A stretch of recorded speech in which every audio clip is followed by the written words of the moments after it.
Келесі 1143 есебіміз проценті бойынша саны табыңыздар. Яғни бастапқы 100% табу керек. Сонда бірінші есебіміз 3% 12 санға тең болатын болса, бастапқы 100% нешеге тең деді. Оны білу үшін 12-ні бөлеміз 3-ке, көбейтеміз 100%-ға.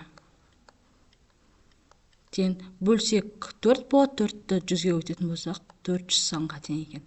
Келесі екіншісі 15-ті бөлеміз 3-ке, көбейтеміз 100-ге. Нәтижесі 500 болады. Келесі 21 санын бөлеміз 3-ке, көбейтеміз 100-ге. 7 болады, көбейтсек 700 болады екен. Келесі 24 санын бөлеміз 3-ке, көбейтеміз 100-ге. Оның нәтижесі 800-ге тең болады. Келесі 36 санын бөлеміз 3-ке, көбейтеміз 100-ге. Нәтижесі 1200-ге тең болады екен. Келесі екіншісін шығарайық. Екіншісінде 10%, 0,4-ке тең деді. Сонда 0,4-ті бөлеміз 10-ға, көбейтеміз 100-ге. Оның нәтижесі 4-ке тең болады екен. Келесі 8,5 санын бөлеміз 10-ға, көбейтеміз 100-ге. Оның нәтижесі 85-ке тең болады. Келесі 9,125 санын бөлеміз 10-ға, көбейтеміз 100-ге. Оның нәтижесі 92,5-ке тең екен.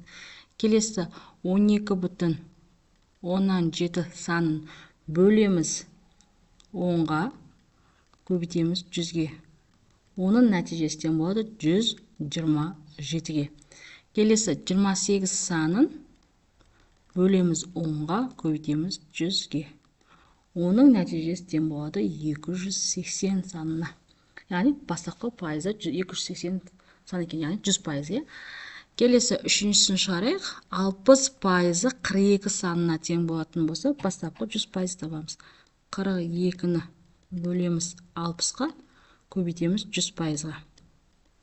Нәтижесі тең болады 70-ке. Келесі 72 санын бөлеміз 60-ға, көбейтеміз 100-ге. Оның нәтижесі тең болады 120 санына.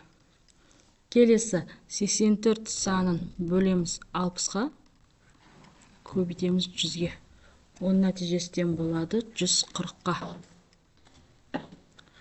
Келесі 102 санын бөлеміз 60-ға, көбейтеміз 100-ге. Нәтижесі тең болады 170-ке. Келесі 114 санын бөлеміз 60-қа, көбейтеміз 100-ге. Оның нәтижесі тең болады 190 санына. Келесі 1144 есебіміз. Фермер 72 гектар жерге алма отырғызды. Бұл оның барлық жерінің 40%. Фермер барлық жерінің ауданының гектары неше дейді.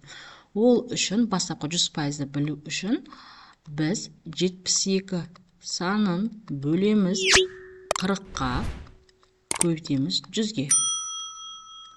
Оның нәтижесі тең болады 180 гектар. Яғни бастапқы гектар ауданы 180 екен. Екінші, мектеп кітапханасында 2890 оқулық бар. Бұл ондағы кітаптардың 85%. Мектеп кітапханасында барлығы неше кітап бар. Оны білу үшін 2890-ды бөлеміз 85-ке, көбейтеміз 100%-ға. Оның нәтижесі тең болады 3400.